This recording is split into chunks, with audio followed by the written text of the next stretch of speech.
Local office ಮಂಜೂರು ಮಾಡಿರಿ. ಉದ್ದೇಶಿತ ಆಸ್ಪತ್ರೆ ಕಾಮಗಾರಿಯನ್ನು ಆರಂಭ ಮಾಡಿರಿ. ಬ್ರಹ್ಮಾವರದಲ್ಲಿ ಉದ್ದೇಶಿತ ಆಸ್ಪತ್ರೆ ಕಾಮಗಾರಿಯನ್ನು ಆರಂಭ ಮಾಡಿರಿ. ಜಿಂದಾಬಾದ್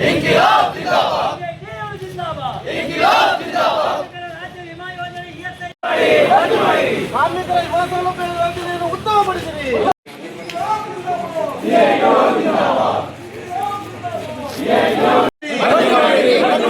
ಕಾರ್ಮಿಕರ ವಿಮಾ ಸೌಲಭ್ಯ ಯೋಜನೆಗಳನ್ನು ಉತ್ತಮಪಡಿಸಿರಿ. ಕಾರ್ಮಿಕರ ವಿಮಾ ಸೌಲಭ್ಯ ಯೋಜನೆಗಳನ್ನು ಭರ್ತಿ ಮಾಡಿರಿ.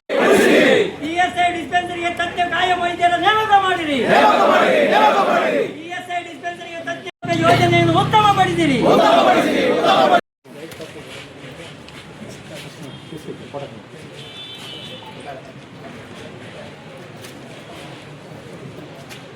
ಕಾರ್ಮಿಕರ ಸಂಘದ ಎಲ್ಲ ಪದಾಧಿಕಾರಿಗಳೇ, ಈ ಒಂದು ಪ್ರತಿಭಟನೆಯಲ್ಲಿ ಭಾಗವಹಿಸಿದಂತ ರಾಜ್ಯ ವಿಮಾ ಯೋಜನೆ ಇಎಸ್ಐ ಅನ್ನುವಂಥದ್ದು ಒಂದು ವಿಮಾ ಸೌಲಭ್ಯ. ಕಾರ್ಮಿಕರಿಂದ ಮತ್ತು ಮ್ಯಾನೇಜ್ಮೆಂಟಿನಿಂದ ದೇಣಿಗೆಯನ್ನು ಸಂಗ್ರಹ ಮಾಡುವ ಮೂಲಕ ಕೇಂದ್ರ ಮತ್ತು ರಾಜ್ಯ ಸರ್ಕಾರಗಳ ಜಂಟಿ ಆಡಳಿತದಲ್ಲಿ ವಿವಿಧ ಸೌಲಭ್ಯಗಳನ್ನು ದುಡಿಯುವ ಜನರಿಗೆ ಕೊಡಬೇಕಾಗಿರುವಂತಹ ಒಂದು ಒಡಂಬಡಿಕೆಯ ವಿಮಾ ಸೌಲಭ್ಯ. ಆದರೆ ಹಲವಾರು ವರ್ಷಗಳಿಂದ ನಾವು ನೋಡ್ತಾ ಇದ್ದೇವೆ, ಕುಂದಾಪುರದಲ್ಲಿ ಹಲವಾರು ಸಮಸ್ಯೆಗಳು ಆಗಿಂದಾಗ ಕಾಡ್ತಾ ಇದೆ. ಈ ವಿಮಾದಾರರಿಗೆ ಸುಮಾರು 15,000ಕ್ಕಿಂತಲೂ ಹೆಚ್ಚು ಮಂದಿ ವಿಮಾದಾರರು ಹಾಗೂ ಅವರ ಕುಟುಂಬ ವರ್ಗ ಈ ಒಂದು ಇಎಸ್ಐ ಸೌಲಭ್ಯವನ್ನು ಪಡೆಯಲಿಕ್ಕೆ ಇವತ್ತು ಕಾತರದಿಂದ ಕಾಯ್ತಾ ಇರ್ತಾರೆ. ಆದರೆ ಕಾಯಂ ಆದಂಥ ವೈದ್ಯರ ನೇಮಕ ಇಲ್ಲ.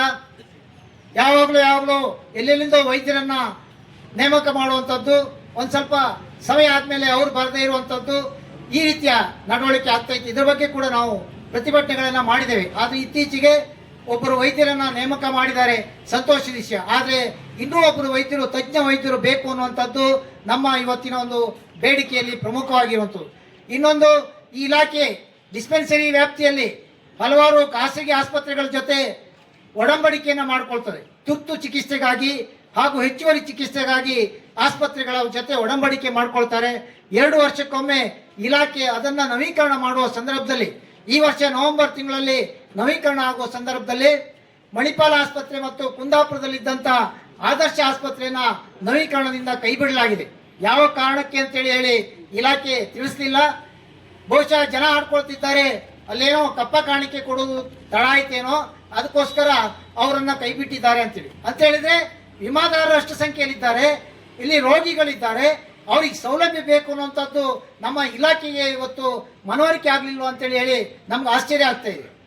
ಇಷ್ಟು ಹಣ ಸಂಗ್ರಹ ಮಾಡಿ ವಿಮಾ ಸೌಲಭ್ಯವನ್ನು ಕೊಡದೇ ಇರುವಂಥದ್ದು ವಂಚನೆ ಅಲ್ವಾ ಅಂತೇಳಿ ನಾವಿವತ್ತು ಇಎಸ್ಐಗೆ ಸಂಬಂಧಪಟ್ಟ ಅಧಿಕಾರಿ ವರ್ಗದವರನ್ನ ಕೇಳ್ತಾ ಇದ್ದೇವೆ. ಅದೇ ರೀತಿ ಇಲ್ಲಿ ಸಿಬ್ಬಂದಿಗಳ ಕೊರತೆ ಇದೆ. ಈ ಆಸ್ಪತ್ರೆಯ ವಿಮಾದಾರರ ಸಂಖ್ಯೆಗೆ, ಡಿಸ್ಪೆನ್ಸರಿಯ ವಿಮಾದಾರರ ಸಂಖ್ಯೆಗೆ ಅನುಗುಣವಾಗಿ ಏನು ಸಿಬ್ಬಂದಿಗಳ ನೇಮಕ ಆಗಬೇಕಿತ್ತು ಅಷ್ಟು ಸಿಬ್ಬಂದಿಗಳು ಇವತ್ತು ಇಲ್ಲದೇ ಇರೋದ್ರಿಂದ 20 ಸಿಬ್ಬಂದಿಗಳೇ ಒದ್ದಾಡುವಂಥ ಪರಿಸ್ಥಿತಿ ಇವತ್ತು ಕಾಣ್ತಾ ಇದ್ದೇವೆ. ಜನರಿಗೆ ಸರಿಯಾದ ಸೇವೆ ಸಿಗುವುದರಲ್ಲಿ ತೊಂದರೆ ಆಗ್ತಾ ಇರುವಂಥದ್ದು. ಅದ್ರ ಜೊತೆಯಲ್ಲಿ ಔಷಧಗಳ ಸಪ್ಲೈ ಸರಿಯಾಗಿ ಆಗ್ತಾ ಇಲ್ಲ.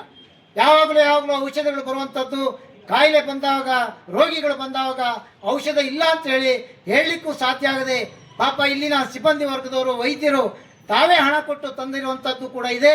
ಇನ್ನು ಬೇರೆ ಕಡೆ ಡಿಸ್ಪೆನ್ಸರಿಯಿಂದ ಮದ್ದುಗಳು ಉಳಿದುತ್ತಿದ್ರೆ ನಮಗೆ ಕೊಡಿ ಅಂತ ಬೇಡುವಂಥ ಪರಿಸ್ಥಿತಿ ಇವತ್ತು ಈ ಸಿಬ್ಬಂದಿಗಳಿಗಿದೆ ಅಂತ ಹೇಳಿದ್ರೆ, ಅವರಿಗೆ ವಿಮಾದಾರರಿಗೆ ಸೇವೆ ಕೊಡಬೇಕು ಅನ್ನುವಂಥ ಕಾಳಜಿಯಿಂದ ಆ ರೀತಿ ಮಾಡ್ತಾ ಇದ್ದಾರೆ. ಆದರೆ ಮೇಲ್ಮಟ್ಟದ ಅಧಿಕಾರಿಗಳಿಗೆ, ಆಡಳಿತ ನಡೆಸುವವರಿಗೆ ಈ ಬಗ್ಗೆ ಕಾಳಜಿ ಇಲ್ಲ ಅನ್ನುವಂಥದ್ದನ್ನು ನಾವು ಈ ಸಂದರ್ಭದಲ್ಲಿ ಖಂಡಿಸ್ತಾ ಇದ್ದೇವೆ.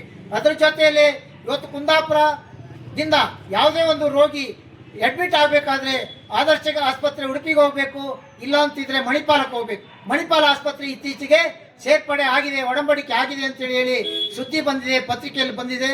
ಅದು ನಮ್ಗೆ ಸಂತೋಷದ ವಿಷಯ. ಅದಕ್ಕೆ ಯಾರೆಲ್ಲ ಪ್ರಯತ್ನ ಮಾಡಿದಾರೋ ಅವರಿಗೆಲ್ಲ ಕೂಡ ನಾವು ಧನ್ಯವಾದಗಳನ್ನು ಹೇಳ್ತೇವೆ. ಅದರ ಜೊತೆಯಲ್ಲೇನೆ ಉಡುಪಿ ಜಿಲ್ಲೆಗೆ 100 ಹಾಸಿಗೆಯ ಸಾಮರ್ಥ್ಯದ ಜಿಲ್ಲಾ ಆಸ್ಪತ್ರೆ, ಇಎಸ್ಐ ಜಿಲ್ಲಾ ಆಸ್ಪತ್ರೆ ಮಂಜೂರಾಗಿದೆ. ಕಳೆದ 4 ವರ್ಷ ಆಯಿತು. ಜಾಗ ಗುರುತು ಮಾಡಿ ಒಂದು ಬೋರ್ಡ್ ಹಾಕಿದ್ದಾರೆ ಬಿಟ್ಟರೆ ಇವತ್ತಿನವರೆಗೆ ಒಂದು ಅಡಿಗಲ್ಲಿಡುವಂಥ ಕೆಲಸ, ಒಂದು ಕಾಂಪೌಂಡ್ ವಾಲ್ ಕಟ್ಟುವಂಥ ಕೆಲಸ ಇವತ್ತು ಇಲಾಖೆ ಮಾಡಲಿಲ್ಲ. ಇಲ್ಲಿನ ಆಡಳಿತ ನಡೆಸುವವರು, ಈ ಭಾಗದ ಪಾರ್ಲಿಮೆಂಟ್ ಸದಸ್ಯರು ಕೂಡ ಅದರ ಬಗ್ಗೆ ಗಮನ ಹರಿಸಬೇಕು ಅಂತೇಳಿ ಹೇಳಿ ನಾವು ಈ ಸಂದರ್ಭದಲ್ಲಿ ಅವ್ರನ್ನ ಒತ್ತಾಯ ಮಾಡ್ತಾ ಇದ್ದೇವೆ. 4 ವರ್ಷಗಳಿಂದ ಮಂಜೂರಾಗಿರುವ ಆಸ್ಪತ್ರೆ ಕಾಮಗಾರಿ ಯಾವ ಕಾರಣಕ್ಕೆ ನೀವು ಆರಂಭ ಮಾಡೋದಿಲ್ಲ? ಈ ಜಿಲ್ಲೆಯ ಖಾಸಗಿ ಆಸ್ಪತ್ರೆಗಳ ಲಾಭಿಗೆ ಮಣಿದಿದ್ದಾರಾ ಅಂತೇಳಿ ಹೇಳಿ ಇವತ್ತು ಇಲಾಖೆಯನ್ನು ನಾವು ಇವತ್ತು ಪ್ರಶ್ನೆ ಮಾಡುವವರಿದ್ದೇವೆ. ಹೀಗಾಗಿ ಎಲ್ಲ ಸಮಸ್ಯೆಗಳಿಗೆ ಪರಿಹಾರ ಕೊಡಬೇಕು. ಅದರ ಜೊತೆಯಲ್ಲೇನೆ ಇವತ್ತು ಕೇಂದ್ರ ಸರ್ಕಾರದ ಒಂದು ಹೊಸ ಕಾನೂನು ಅನ್ವಯ ಮಾಸಿಕ 21,000ಕ್ಕಿಂತ ಹೆಚ್ಚು ಆದಾಯ ಇರುವವರಿಗೆ ESI ಸೌಲಭ್ಯವನ್ನು ಕೊಡಲಾಗುವುದಿಲ್ಲ, ನಿರಾಕರಿಸಲಾಗ್ತಾ ಇದೆ. ಇದು ದೊಡ್ಡ ಗಂಭೀರ ಪ್ರಶ್ನೆ. ಯಾವುದೋ ಕಾಲದಲ್ಲಿ ಮಾಡಿರುವಂಥ ಒಂದು ನಿಬಂಧನೆ ಅದನ್ನು ಇವತ್ತಿನ ಕಾಲದಲ್ಲಿ ಬದಲಾವಣೆ ಮಾಡಬೇಕು. ₹36,000 ಮಾಸಿಕ ಆದಾಯದ ಮಿತಿಯನ್ನು ಜಾರಿ ಮಾಡಬೇಕು ಅಂತೇಳಿ ಹೇಳಿ ನಾವು ಕೂಡ ಈ ಸಂದರ್ಭದಲ್ಲಿ ಒತ್ತಾಯಗಳನ್ನು ಮಾಡ್ತಾ ಇದ್ದೇವೆ.